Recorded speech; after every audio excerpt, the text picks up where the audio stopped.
प्रभु के नाम की स्तुति हो, प्रभु के नाम की बड़ाई हो। एक बार फिर प्रभु यीशु मसीह के नाम में आप सबको जय मसीह की। और प्रभु ने बहुत अच्छा भोर दिखाया है और आशा करता हूँ प्रभु ने आप सबको भी संभाल के रखा है। मेरी हमेशा ये दुआ है, जितने लोग ये वीडियो देखते हैं उनको प्रभु बहुत आशीष दे और प्रभु उनकी हर एक ज़रूरत को पूरा करे और प्रभु हर एक व्यक्ति को, इस संसार के हर एक व्यक्ति को बचाए, ताकि परमेश्वर के राज्य में हर एक व्यक्ति पहुंच सके, कोई नरक की आग में ना जाए। तो आज का वचन जो परमेश्वर ने मेरे मन में डाला है वो है मत्ती रचित सुसमाचार, उसका 6 अध्याय, उसका 24 से मैं आगे पढ़ूंगा, क्योंकि परमेश्वर का वचन महान है तो वो बहुत और जीवित है। इसलिए हमें अपने आप को जांचना और परखना बहुत जरूरी है। तो आज का वचन मत्ती रचित सुसमाचार, उसका 6 अध्याय 24 पद में इस प्रकार से लिखा है, कोई मनुष्य 2 स्वामियों की सेवा नहीं कर सकता, क्योंकि वह एक से बैर और दूसरे से प्रेम रखेगा, या एक से मिला रहेगा और दूसरे को तुच्छ जानेगा। तुम परमेश्वर और धन दोनों की सेवा नहीं कर सकते। इसलिए मैं तुमसे कहता हूं कि अपने प्राण के लिए चिंता ना करना कि हम क्या खाएंगे, क्या पिएंगे, और अपने शरीर के लिए कि क्या पहनेंगे। क्या प्राण भोजन से और शरीर वस्त्र से बढ़कर नहीं? आकाश के पक्षियों को देखो, वे ना तो बोते हैं, वे ना काटते हैं और ना खत्तों में बटोरते हैं, फिर भी तुम्हारा स्वर्गीय पिता उनको खिलाता है। क्या तुम उनसे अधिक मूल्य नहीं रखते? तुम में से कौन है जो चिंता करके अपनी आयु में एक घड़ी बढ़ा सकता है? और अपने वस्त्र के लिए क्यों चिंता करते हो? जंगली शोषणों पर ध्यान करो कि वह कैसे बढ़ते हैं, वह ना तो परिश्रम करते हैं ना काटते हैं।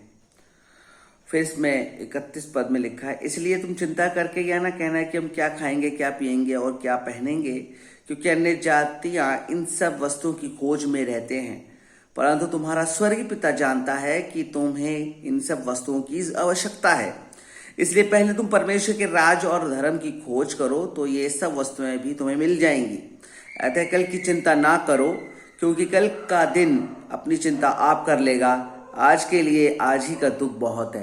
तो परमेश्वर का वचन बहुत महान शक्तिशाली है और वो हमसे कुछ बात करना चाहता है। परमेश्वर का वचन कहता है कि एक व्यक्ति 2 स्वामी की सेवा नहीं कर सकता, या वो परमेश्वर की सेवा कर ले या धन की सेवा कर ले। मैं इसको इस प्रकार से कहूंगा कि एक व्यक्ति, कोई भी व्यक्ति हो, अगर वो परमेश्वर से बढ़कर किसी चीज को मान रहा है तो वो पाप करता है। चाहे धनवान और पाप नहीं है, कोई वैसा पाप नहीं है, लेकिन पाप तब आता है जब हम कोई भी चीज, चाहे वो मोबाइल हो, चाहे टीवी हो, चाहे वो कुछ भी हो, खेल हो, अगर हम परमेश्वर से बढ़कर मानने लगते हैं या परमेश्वर को समय नहीं दे पाते हैं तो वो चीज हमारे लिए पाप है।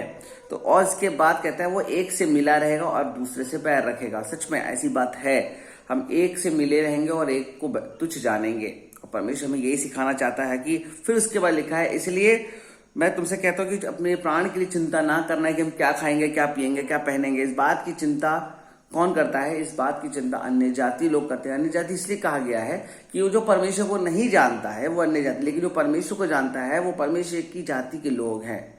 और परमेश्वर की जाति के लोग सिर्फ परमेश्वर पर भरोसा रखते हैं। वो क्या खाएंगे, क्या पिएंगे, क्या पहनेंगे, इस बात की चिंता नहीं करते हैं, जो परमेश्वर के सच्चे लोग होंगे। लेकिन जो अन्य जाति के समान लोग हैं वो भागते दौड़ते रह जाएंगे, भागते रहते, दिन भर भागते, काम करते रहते हैं। परमेश्वर को कहता है पहले तो उसके धर्म और उसके राज की खोज करो तो सारी वस्तु तुम्हें मिल जाएंगी। जिनकी आवश्यकता प्रभु जानता है, अपने बच्चों की क्या क्या आवश्यकता है, वो समय पर हमें सब कुछ देने वाला परमेश्वर है। बस हमें परमेश्वर पर भरोसा रखना है, उसके धर्म और राज की खोज करना। धर्म का मतलब है कि चाहे बुरा कोई भी चीज हो, अच्छाई, बुराई, मृत्यु, जन्म, हमें बस खुशी रह के प्रभु को धन्यवाद देना, उसके अधीनता में हमें चलना, ये धर्म है।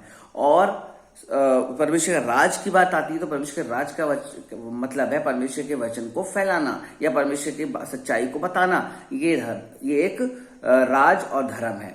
तो परमेश्वर के इस वचन पर हमें चलना है, मानना है, ताकि परमेश्वर का राज और धर्म की जब हम खोज करेंगे और परमेश्वर की बातों को मानेंगे तो सारी वस्तुएं हमें मिलती चली जाएंगी और हम जो है श्रेष्ठ व्यक्ति बनेंगे परमेश्वर की दृष्टि में और दूसरे लोगों की दृष्टि में। लेकिन हमें परमेश्वर पर भरोसा रखना है। तो इस वचन से आप सबको आशीष मिले। आज के वचन से प्रभु आपकी हर एक मनोकामना को पूरा करे और परमेश्वर हर एक व्यक्ति को हर एक बुरी बातों से और बुराई से और दुष्टता की हर एक चालों से बचा कर रखे और परमेश्वर अपने बच्चों को बहुत आशीष दे। तो मैं यही मेरी प्रार्थना है और जो भी बीमार है उनकी बीमारी यीशु के नाम से जाती रहे।